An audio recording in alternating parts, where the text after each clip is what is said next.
시청자 여러분, 안녕하십니까? 6월 23일 굿모닝 MBN 시작합니다. 먼저 오늘의 주요 뉴스입니다. 태어난 기록은 있지만 출생 신고가 되지 않은 미신고 아이가 전국에 2,200명이 넘는 것으로 확인돼 정부가 전수조사에 나섰습니다.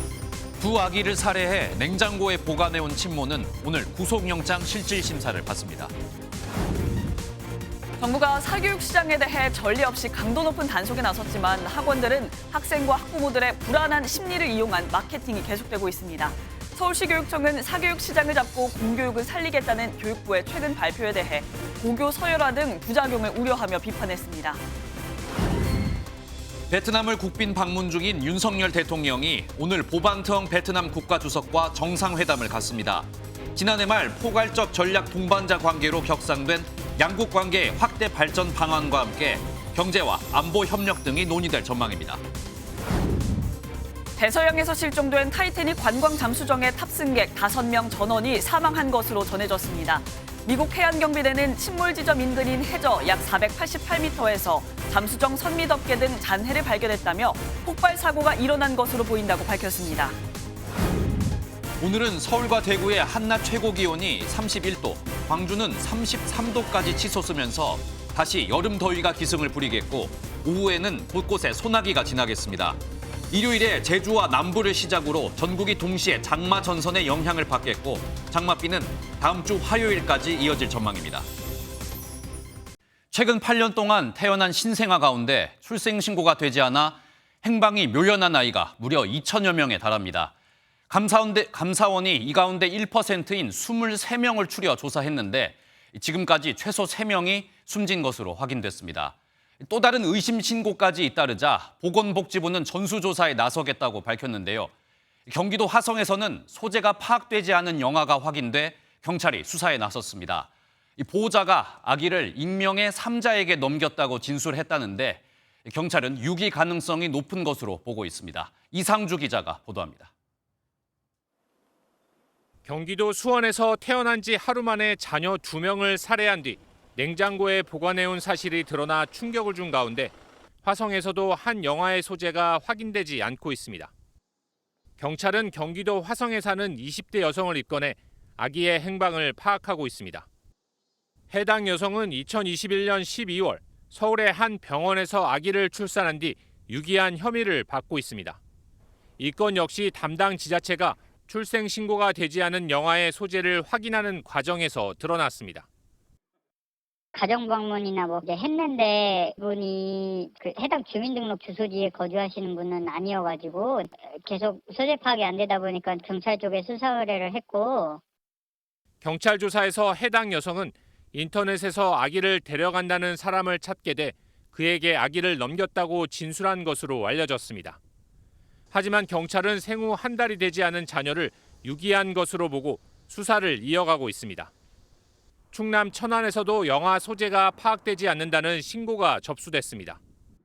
경찰이 수사에 나선 결과 신생아 살해나 유기가 아닌 아이 출생 당시 다른 사람의 명의를 도용해 신고한 것으로 알려졌습니다. 울산의 한 아파트 쓰레기 수거함에서도 영아 시신이 발견됐습니다.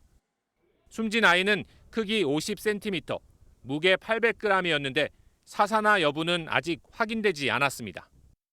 그 정도 크기 되면 뱃속에서 한 6개월 정도 된 크기다 이렇게 추정하는 거죠.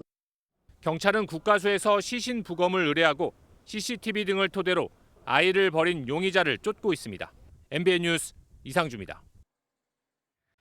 태어난 아기 둘을 살해하고 4년 넘도록 집안 냉장고에 숨긴 엄마에 대해서 경찰이 구속영장을 신청했습니다.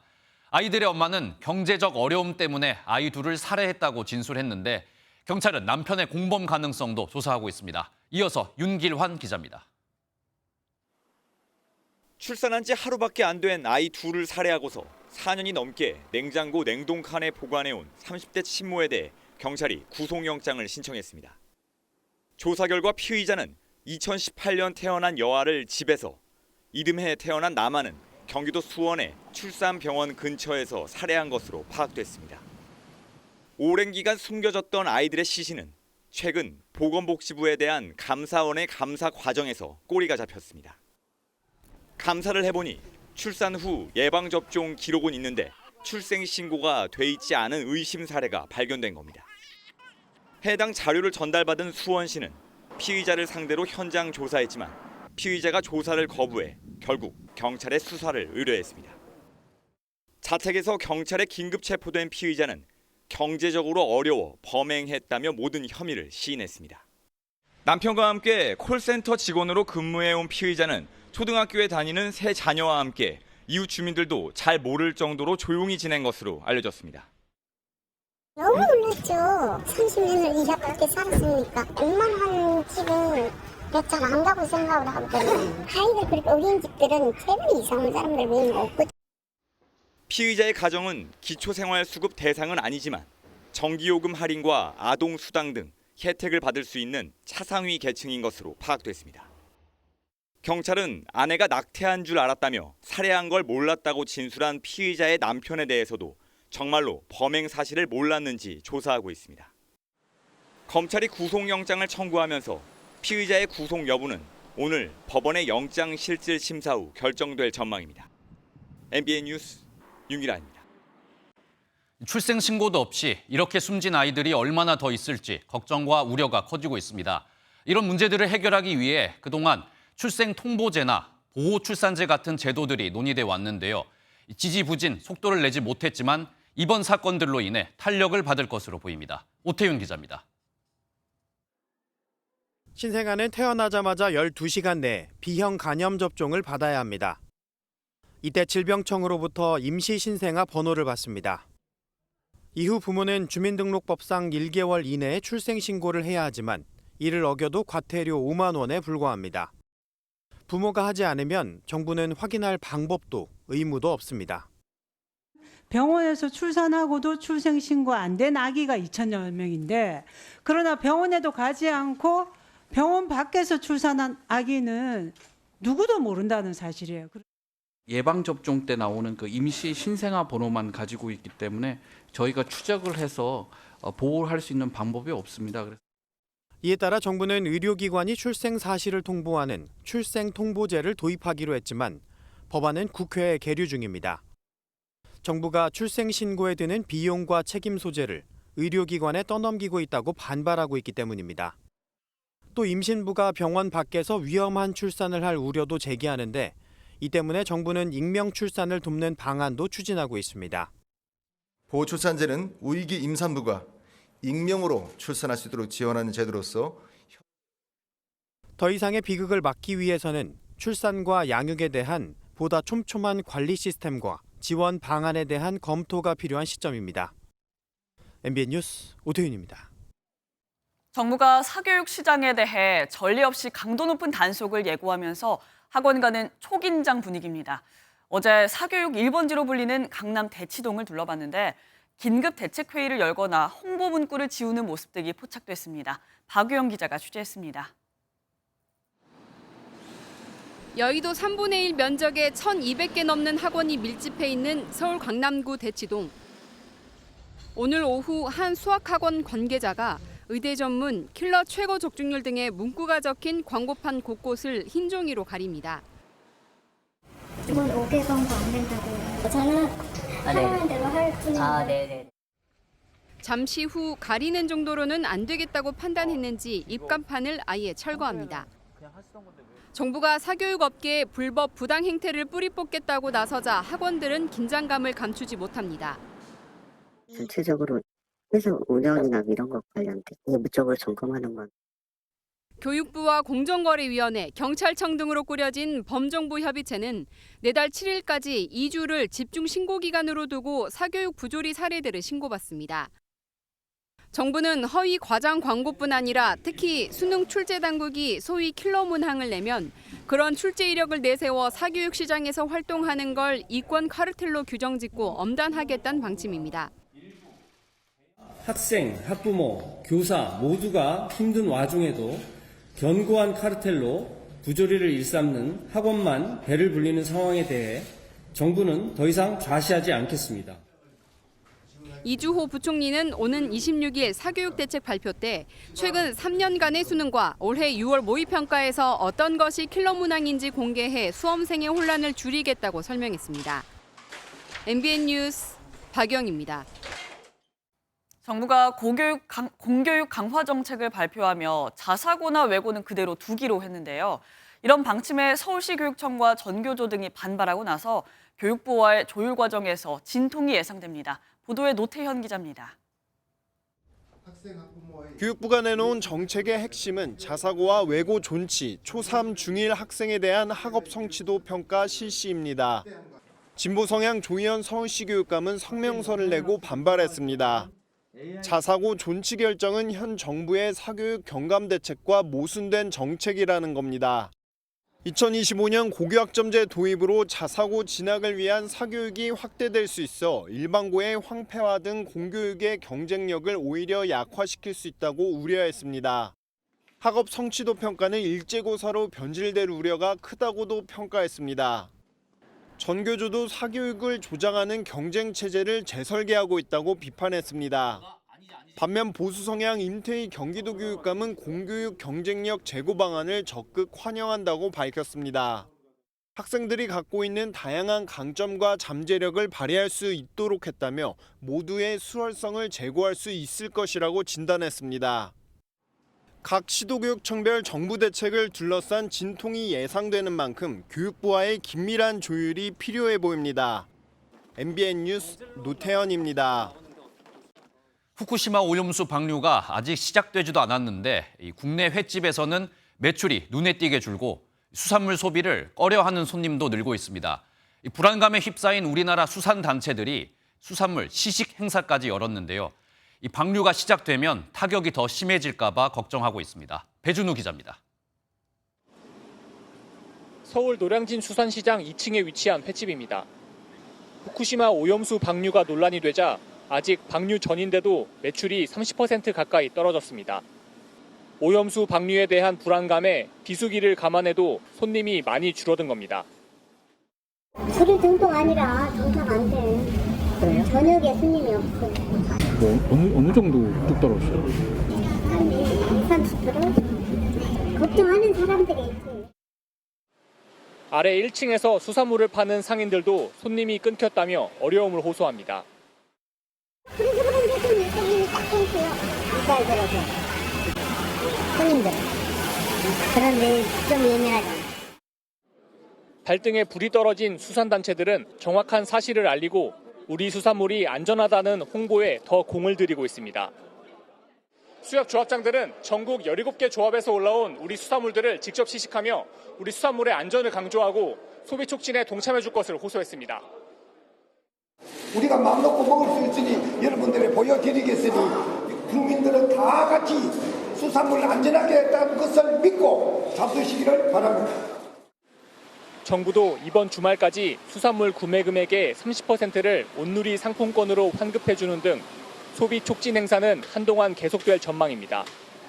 MBN 뉴스 배준우입니다. 후쿠시마 오염수 방류에 대해 반대 여론전을 펼치고 있는 이재명 민주당 대표가 이번엔 강원도 강릉을 찾았습니다. 부산, 인천에 이어 바닷가의 주요 도시를 찾으며 여론전에 주력하는 모습입니다. 이어서 이혁근 기자가 보도합니다. 강릉 수산업 종사자와 마주 앉은 이재명 더불어민주당 대표. 정부를 향해 일본의 오염수 방류 대책을 마련해야 한다고 촉구했습니다.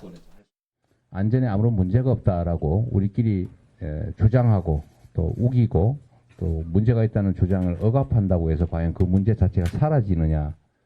수산시장 상인들을 만나 애로사항을 듣는 등 현장 행보도 이어갔습니다.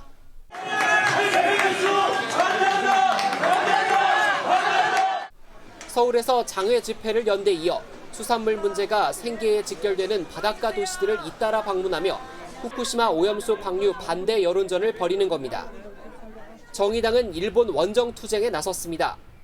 핵오염수 방류를 하겠다는 계획은 일본 정부에게도 일본 시민에게도 그리고 전 세계 시민에게도 도움이 되지 않는 방식입니다. 국민의힘은 근거 없는 괴담으로 수산업 종사자의 생계가 위협받고 있다며 직격탄을 날렸습니다. 난데없이 도보 순례한다고 하고 단식하겠다고 나선 의원까지 정말 가지가지입니다. 공천 한 번 더 받아보려고 괴담 유포에 경쟁적으로 나서는 모습.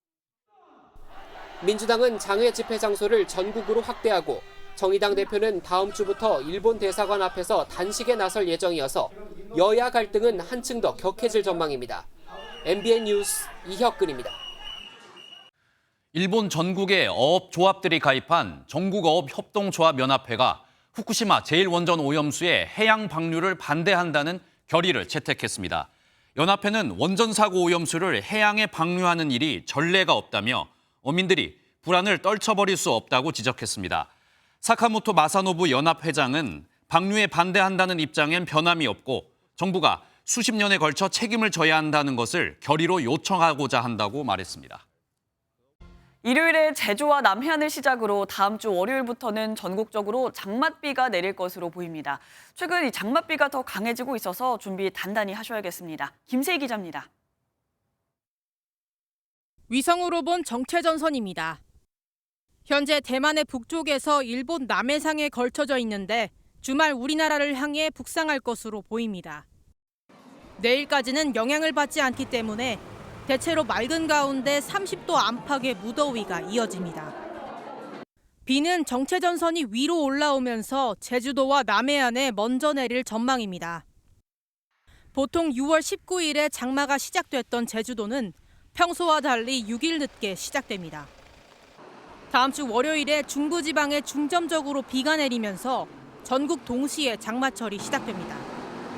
전국에 한꺼번에 장마가 시작된 건 1973년부터 작년까지 50년간 6차례.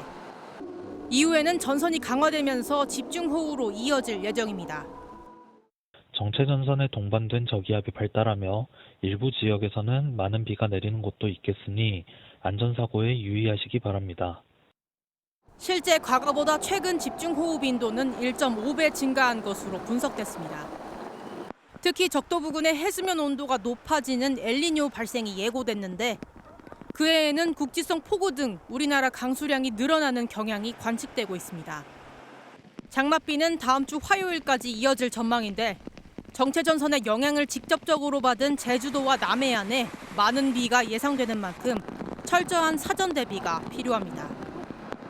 MBN 뉴스 김세희입니다. 일요일엔 비가 오지만 금요일인 오늘은 전국이 맑겠고 한낮에는 30도를 웃도는 곳이 많아 어제보다도 더 덥겠습니다. 김다영 기상캐스터 자세한 날씨 알려주시죠. 네, 오늘은 낮 동안 통풍이 잘 되는 가벼운 옷차림 하시는 게 좋겠습니다. 어제보다 기온이 올라 부쩍 더워지겠는데요. 오늘 서울은 한낮에 31도까지 올라 어제보다 5도가량 높겠고요. 주말 동안에도 32도 안팎까지 올라 한여름처럼 덥겠습니다.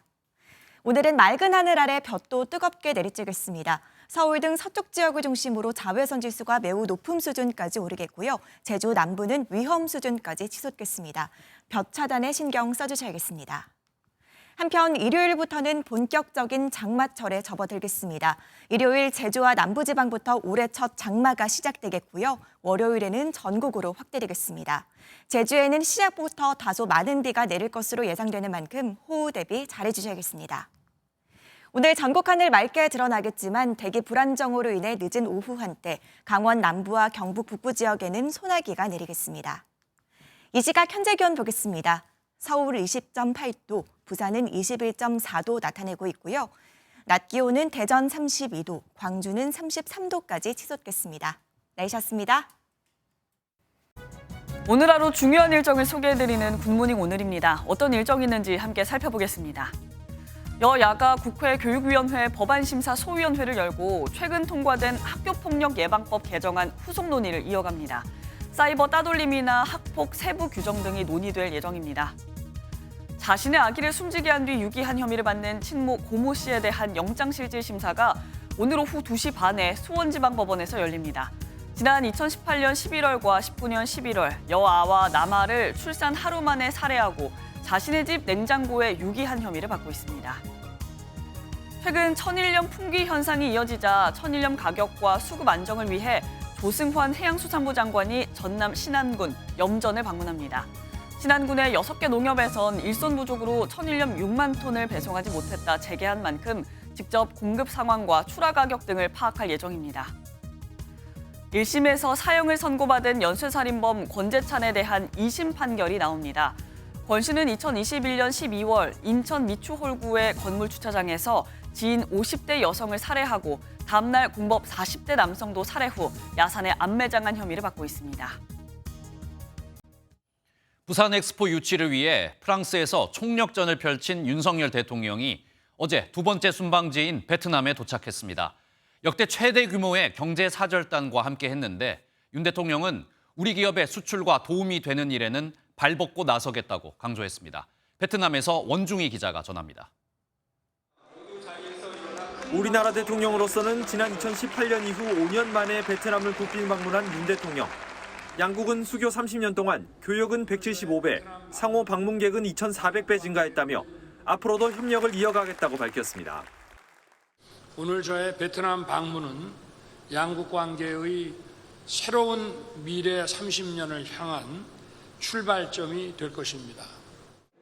이번 베트남 방문은 경제협력 강화에 초점을 맞춘 만큼 5대 그룹 총수 등 역대 최대 규모의 경제사절단이 동행했습니다. 윤 대통령은 기업인들과 만찬을 함께하며 우리 기업을 위해 발벗고 나서겠다는 각오도 밝혔습니다. 대한민국 영업사원으로서 우리 기업의 제품 수출과 수주에 도움이 되는 일이라면 만사제패하고 발벗고 나서겠습니다. 윤 대통령은 오늘 호치민 묘소 헌화를 시작으로 보반 트엉 국가주석과의 정상회담, 공식 환영식과 국빈 만찬 등의 일정을 소화합니다. 윤 대통령은 베트남 진출 기업인들과 오찬을 갖고 한 베트남 비즈니스 포럼에 참석하는 등 이틀째 경제 외교도 이어갑니다. 하노이에서 MBN 뉴스 원중입니다. 미국의 바이든 대통령은 시진핑 중국 국가주석을 독재자로 언급한 자신의 발언을 두고 미중 관계가 영향을 받지 않을 것이라고 말하고 있습니다. 하지만 중국은 조치를 해야 한다고 강력히 경고하며 바이든 대통령의 발언에 민감하게 반응하고 있습니다. 워싱턴에서 최종락 특파원입니다. 바이든 미국 대통령과 모디 인도 총리와의 정상회담 후 공동 기자회견. 바이든 대통령은 시진핑 주석을 독재자라고 언급한 발언에 대한 미중 관계에 영향을 묻는 질문에 단호하게 없다고 밝혔습니다. The answer to your first question is no. That the hysteria about the relationship with China is collapsing and moving, et cetera. 이어 미중 관계에 일부 혼란을 일으킨 일들이 있었지만 토니 블링컨 국무장관이 중국 방문을 훌륭히 해냈다고 말했습니다. 특히 바이든 대통령은 가까운 시일 내에 시 주석과 만날 것이라며 관계 개선에 나설 뜻임을 강조했습니다.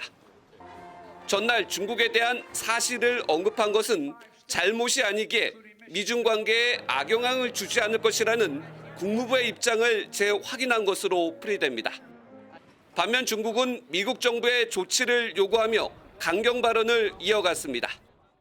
주미 중국 대사관은 성명을 내고 바이든 대통령의 발언은 상호 신뢰를 훼손하는 중상모략이라며 미국이 조치하지 않으면 후과를 감당해야 할 것이라고 경고했습니다. 시진핑 독재자 발언이 미중 관계에 영향이 없을 것이라는 바이든 대통령의 언급에 중국이 다시 한번 어떻게 반응할지에 관심이 쏠립니다. 워싱턴에서 MBN 뉴스 최종락입니다. 검찰이 대장동 50억 클럽 의혹의 핵심 당사자인 박영수 전 특별검사를 소환 조사했습니다.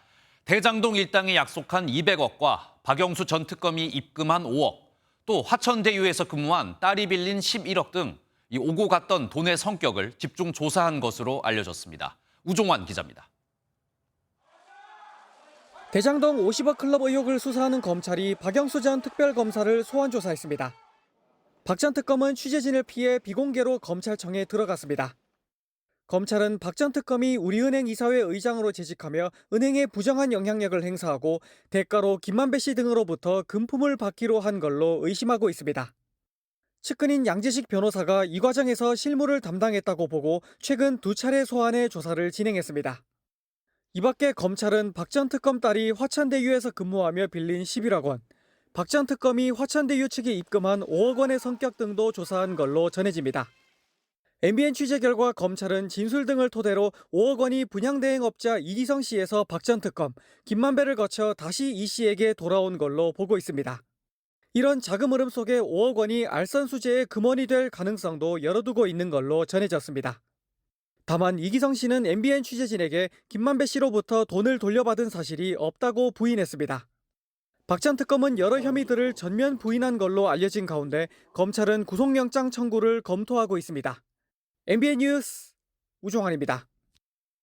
성매수하는 남성의 개인정보를 공유할 수 있는 앱을 개발해 전국 6,400여 개 성매매 업소에 돈을 받고 제공한 일당이 경찰에 붙잡혔습니다.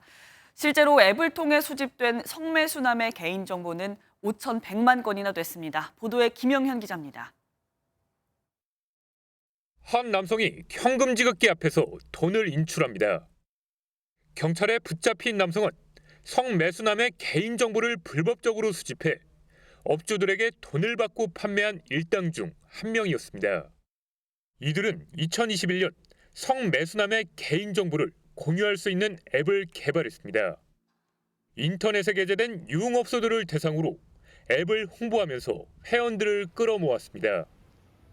앱을 설치하면 성매수남의 연락을 받을 때마다 과거 성매매 이용 기록과 성적 취향은 물론 경찰관인지도 알 수 있었습니다. 입소문이 나면서 전국 6,400여 개 성매매 업주가 회원으로 가입했습니다. 앱을 설치하는 순간 업주 휴대전화에 저장된 모든 개인정보가 공유되는 방식이었습니다. 업주 한 명당 월 10만 원의 이용료를 내면서 2년 동안 일당은 18억 원이 넘는 수익을 올렸습니다. 수집된 개인정보는 5,100만 건이나 됐는데 중복 항목을 제외하고는 460만 건의 전화번호가 있었던 것으로 드러났습니다. 회원 중에는 유흥업소 출입 기록을 확인해주는 유흥탐정은 물론 보이스피싱 일당도 있었습니다. 이제 보이스피싱 같은 경우는 성매매에서 출입했다 또는 문의했다는 것을 단정하고 이제 전화번 사용자에게 협박하는 거죠. 경찰은 개인정보보호법 등의 혐의로 앱 운영자와 인출책 등 4명을 구속하고 나머지 공범 12명도 불구속 입건해 검찰에 송치했습니다. MBN 뉴스 김영현입니다. 중독된 사람은 좀비처럼 흐느적거리며 걷는다고 해 좀비 마약으로도 불리는 펜타닐. 강한 중독성과 환각 효과를 갖고 있는데요. 청소년 10명 중 1명이 사용한 경험이 있다고 밝혀 오남용에 대한 우려가 높습니다. 최희지 기자의 보도입니다. 식욕억제제 같은 거 처방받을 수 있나요? 네, 여기 5층 피부과에서 처방하시긴 해요. 학생들도 받을 수 있나요? 권장드리진 않긴 해요. 의료용 마약으로 분류되는 식욕 억제제와 펜타닐 패치가 청소년들 사이에서도 빈번하게 소비되고 있는 것으로 나타났습니다. 좀비 마약으로도 불리는 펜타닐의 경우 청소년 10명 중 1명이 경험한 것으로 나타났습니다. 펜타닐은 헤로인의 50배, 모르핀의 80배 이상의 중독성과 환각 효과를 지닌 치명적인 마약류로 알려졌습니다. 기본적으로 만 18세 미만에다 암으로 인한 통증이 아닐 경우에는 처방하지 말아야 하는데 청소년 경험자 중 94.9%가 병원을 통해 구매했다고 밝혔습니다. 나비약으로 불리는 식욕 억제제도 100명 중 1명이 경험했습니다. 처방하는 의사들이 이런 중독에 대해서 잘 모르고 있는 문제가 있고요. 중독 처방이 되는 거는 바로 확인이 되는데 의료용 마약류 빅데이터 서비스는 따로 들어가야 되기 때문에 번거로워서 잘 안 들어가는 거예요. 정부는 청소년들이 갈수록 어린 나이에 마약 등 유해 요인에 노출되고 있다며 관련 정책을 더 강화하겠다고 밝혔습니다.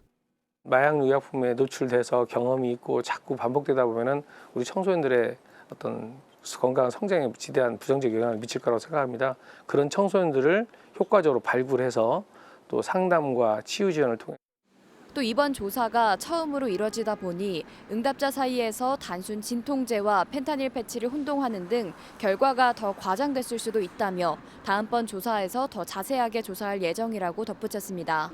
MBN 뉴스 최희지입니다. 지난 2002년 9월 전북 전주에서 경찰관이 흉기에 찔려 살해된 일이 있었습니다.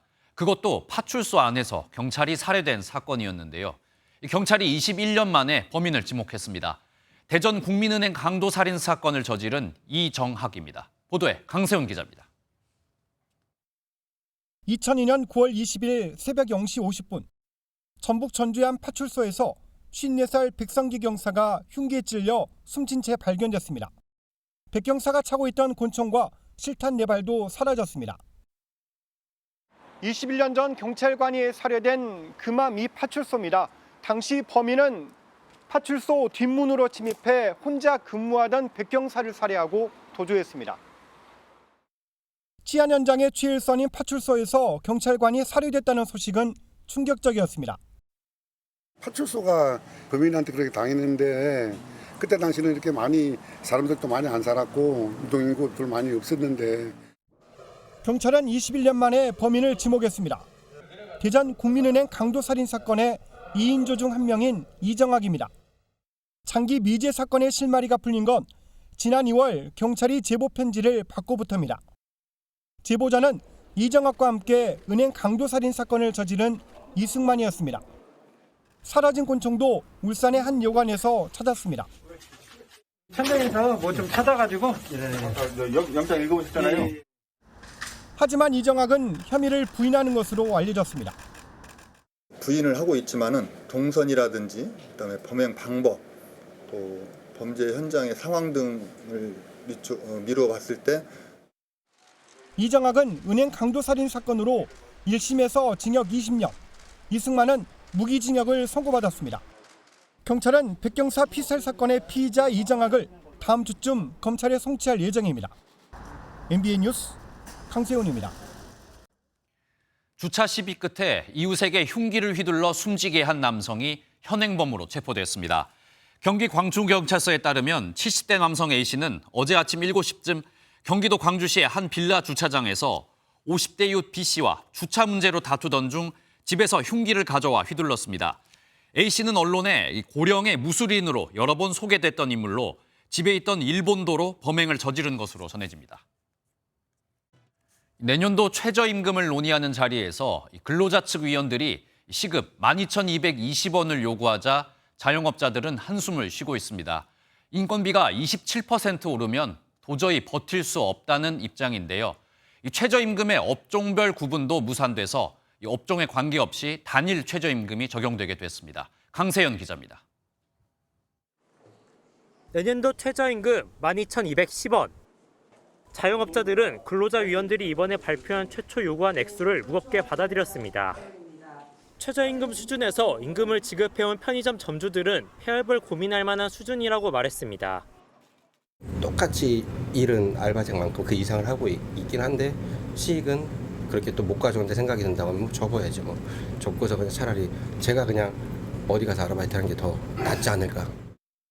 소규모 유통업체 대표도 근로자위원 요구안이 현실이 된다면 사업을 지속하기 힘들 것이라고 우려했습니다.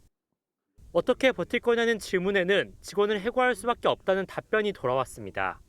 금리나 환율 이런 거 영향으로 원가 자체도 많이 올라간 상황이어서 인건비까지 이제 올라버리면 아무래도 최근 시중은행의 개인 사업자 신용대출 평균 금리는 5%를 넘어섰습니다. 높은 금리에도 지난달 말 기준으로 대출 잔액은 315조 753억 원으로 석 달 사이 1조 원 이상 늘었습니다.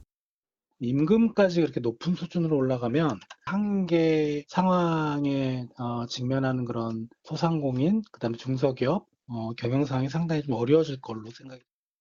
류기정 사용자위원은 근로자위원회 최초 요구안에 대해 문 닫으란 얘기와 똑같다며 강하게 반발했습니다. 이런 가운데 최저임금을 업종별로 차등 적용하는 안건이 최저임금위원회 표결 끝에 부결됐습니다. 내년에도 업종과 관계없이 단일 최저임금이 적용되는 것입니다. MBN 뉴스 강세현입니다.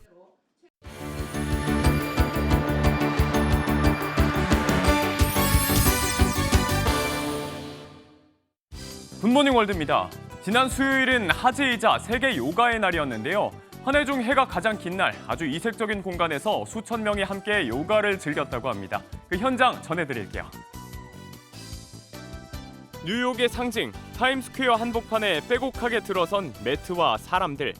강사의 진행에 따라 몸을 유연하게 늘려보고 한 다리로 균형도 잡아봅니다.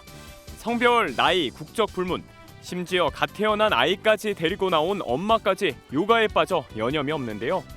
올해로 20주년을 맞은 세계 요가의 날 행사입니다. 단 3명이 참여했던 2003년 첫 행사, 이제는 8,000명이 넘는 인파가 함께하고 있습니다. 빌딩 숲속 여유를 만끽하는 사람들, 지속적인 수련을 통해 평화를 전파한다는 게 주최 측의 목표랍니다. 기후변화와 무분별한 벌목으로 아마존 산림 파괴가 극에 달했다는 소식, 이 시간에도 여러 차례 전해드렸는데요. 숲을 살리기 위한 아주 특별한 연구가 한창입니다. 로봇까지 동원됐다고요?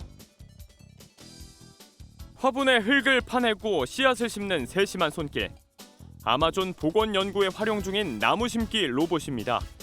페루의 한 산림보호단체가 스웨덴 로봇 회사와 함께 아마존을 되살리는 시범 연구를 진행 중인데요. 몇 시간 만에 씨앗 600개, 축구장 2배 크기의 면적을 덮을 만한 양을 심을 수 있답니다.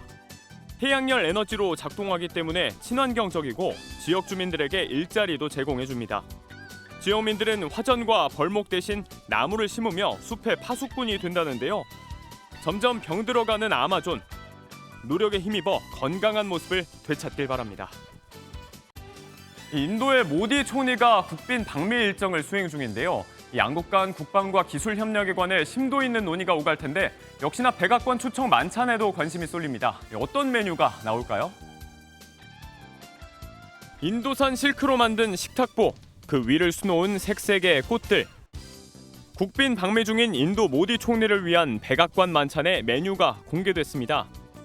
우선 만찬의 테마는 인도의 국조 공작으로부터 영감을 얻었고요. 바이든 대통령이 좋아하는 파란색, 녹색으로 만찬장이 꾸며졌습니다. 총리를 포함한 대다수 방미단이 채식주의자인 힌두교도인 만큼 질 바이든 여사는 메뉴 선정에 특히 신경을 썼는데요. 수박 샐러드, 사프란으로 향을 낸 포토벨로 버섯 리소토와 딸기 쇼트케이크가 코스에 포함된 정성스런 만찬이 될 예정이라네요. 굿모닝 월드였습니다. 우리나라를 방문한 넷플릭스 CEO가 한국에 대한 대대적인 투자를 약속하고 돌아갔습니다. K 콘텐츠를 극찬하며 4년 동안 3조 3천억 원을 투자하겠다고 밝혔는데 이 여러 가지 논란에 대한 질문에는 답을 피하는 모습도 보였습니다. 정설민 기자가 보도합니다. It's been an amazing partnership between the Korean content community and Netflix. But I believe we are just scratching the surface of what's possible. 한국을 찾은 테드 서렌도스 넷플릭스 공동 CEO가 대대적인 투자를 약속했습니다. 앞으로 4년 동안 25억 달러, 우리 돈으로 3조 3천억 원을 투자할 것이며 카메라 앞과 뒤 모든 분야에서 이뤄진다고 밝혔습니다. K 콘텐츠의 성과와 잠재력을 그 이유로 꼽았습니다. 전 세계 시청자 60% 이상이 K 콘텐츠를 시청했고 오징어 게임은 역사상 가장 성공한 작품이라는 설명입니다. Everything about the storytelling in Korea has some reflection of history, and I think it's interesting the way that fashion, music, food, and storytelling all seem to work hand in hand. 다만 논란이 되는 이슈들은 말을 아꼈습니다. 계정 공유 유료화 정책에 대해서는 발표할 내용이 없다고 밝혔고 망 사용료 논란과 관련해서는 기존 입장을 되풀이했습니다. For the internet, for content, and for general joy of consumers is something we should be doing together. 서렌도스 CEO는 한덕수 총리와도 만나 한미 콘텐츠 산업 협력 방안 등을 논의했습니다. MBN 뉴스 정설민입니다.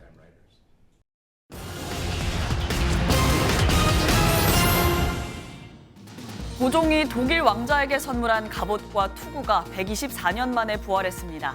대한제국 선포 2년 뒤인 1899년 고종은 최초로 국빈 방문한 독일 제국의 하이니히 폰 프로이센 왕자에게 갑옷과 투구를 선물했는데요. 무형문화재와 전승자 10명이 재현해낸 고종의 선물은 덕수궁에서 만나볼 수 있습니다. 알사탕, 구름빵 등으로 세계적인 반열에 오른 그림책 작가 백희나의 첫 개인전이 열리고 있습니다. 알사탕 동동이 집은 주방과 거실, 작은 소품 하나하나까지 정교하게 만들어지는 등 백희나 작가의 11개 그림책 속 인물과 배경이 생생하게 구현되는데요. 그림책 속으로 한번 들어가 보시죠. 이번 주 개봉 영화 소식입니다. 신세계, 마녀의 박훈정 감독이 새 영화 귀공자로 추격 액션을 선보입니다. 배우 김선호의 스크린 데뷔작이자 복귀작으로 주목받고 있습니다. 스파이더맨은 5년 만에 애니메이션으로 돌아왔습니다. 수많은 평행 세계 속에 다양한 스파이더맨이 보는 재미를 더하고 있습니다. 굿모닝 문화 소식 전해드렸습니다. 대서양에서 실종됐던 타이타닉 관광 잠수정의 탑승객 5명 전원이 끝내 사망한 것으로 전해졌습니다. 구조 당국은 잠수정에서 폭발 사고가 있었던 것으로 추정하고 있습니다. 서영수 기자입니다. 대서양에 가라앉은 타이타닉호를 보러 떠나다가 연락이 끊긴 잠수정 타이탄 내부의 산소는 우리 시간으로 어젯밤 모두 고갈됐습니다. 96시간의 골든타임이 지난 뒤에도 필사적인 구조 작업은 계속됐지만 끝내 기적은 일어나지 않았습니다. 미국 해양경비대는 타이타닉호 침몰 지점 인근에서 잠수정의 잔해를 발견했다며 탑승자 전원이 숨졌을 것으로 추정된다고 밝혔습니다.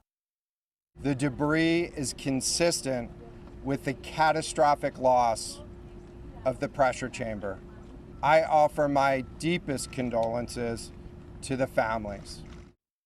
실종된 잠수정에는 운영업체 대표와 영국 출신의 억만장자 등 모두 5명이 타고 있었습니다. 구조당국은 잠수정 내부에서 폭발이 발생했을 가능성에 무게를 두고 정확한 사고 원인을 조사 중입니다. Incredibly unforgiving environment down there on the seafloor, and the debris is consistent with a catastrophic implosion of the vessel. 비극적인 사고의 원인은 잠수정 운영사의 안전 불감증 때문이라는 목소리가 커지고 있습니다. 탑승비가 3억 원이 넘는데도 과거 탑승객에게는 사망 시 책임지지 않는다는 면책 서류에 서명을 받아왔던 것으로 확인됐습니다. MBN 뉴스 서영수입니다. 텍사스주와 콜로라도주 등 미국 중서부 지역에 강력한 토네이도와 함께 테니스 공보다 큰 우박이 쏟아졌습니다. 총 4명이 숨지고 17명이 다치는 등 피해가 컸습니다. 신영빈 기자가 전해드립니다. 길이 움푹 팬 채 물이 고여 있고 어디서 날아온지 모를 잔해들이 쌓인 채 구급차의 불빛이 길을 밝힙니다. 하늘에선 테니스 공보다 큰 우박이 떨어지고 사람들이 황급히 뛰어가며 몸을 숨깁니다. We have so many like goose eggs. We have bruises on ourselves. Babies were crying. It was scary. 현지 시각으로 그제 텍사스주와 콜로라도주 등 미국 중서부 지역에 강력한 토네이도와 함께 지름 10cm 크기의 우박이 쏟아졌습니다. 지금까지 숨진 사람만 4명에 17명이 크고 작은 부상을 당했습니다. 특히 텍사스주는 일주일째 극심한 폭염이 이어져 온 상황. 이번 토네이도로 변전소가 파손돼 냉방시설 가동이 어려워지며 주민들이 고통을 호소하고 있습니다. 미국 기상청은 토네이도의 속도가 시속 175km에 달했다며 토네이도와 우박이 이렇게 동시에 나타나는 것은 아주 드물다고 설명했습니다. 또 천둥과 번개를 동반한 폭풍우가 또 발생할 수 있다며 주의를 당부했습니다. 지난 15일에도 텍사스주 서북부 페리튼시에 토네이도가 강타하며 3명이 숨진 상황에서 피해가 이어지며 주민들은 불안을 호소하고 있습니다. MBN 뉴스 신영빈입니다. 금요일인 오늘은 낮 동안 통풍이 잘 되는 가벼운 옷차림 하시는 게 좋겠습니다. 어제보다 기온이 올라 부쩍 더워지겠는데요. 오늘 서울은 한낮에 31도까지 올라 어제보다 5도가량 높겠고요. 주말 동안에도 32도 안팎까지 올라 불볕더위가 이어지겠습니다. 오늘은 맑은 하늘 아래 볕도 뜨겁게 내리쬐겠습니다. 서울 등 서쪽 지역을 중심으로 자외선 지수가 매우 높은 수준까지 오르겠고요. 제주 남부는 위험 수준까지 치솟겠습니다. 볕 차단에 신경 써주셔야겠습니다. 한편 일요일부터는 본격적인 장마철에 접어들겠습니다. 일요일 제주와 남부지방부터 올해 첫 장마가 시작되겠고요. 월요일에는 전국으로 확대되겠습니다. 제주에는 시작부터 다소 많은 비가 내릴 것으로 예상되는 만큼 호우 대비 잘해주셔야겠습니다. 오늘 전국 하늘 맑게 드러나겠지만 대기 불안정으로 인해 늦은 오후 한때 강원 남부를 중심으로 소나기가 내리겠고요. 오늘 아침까지 호남 서해안에는 가시거리 200m 미만의 짙은 안개가 끼겠습니다. 지역별 현재 기온 보겠습니다. 서울 21도, 강릉 18.8도, 창원은 23.9도로 어제 같은 시각보다 높게 출발하고 있고요. 낮 기온은 대전 32도, 대구 31도, 광주는 33도까지 오르면서 어제보다 2도에서 6도가량 높겠습니다. 다음 주 화요일까지 전국적으로 비가 내리겠고요. 제주는 수요일까지도 이어지겠습니다. 내셨습니다.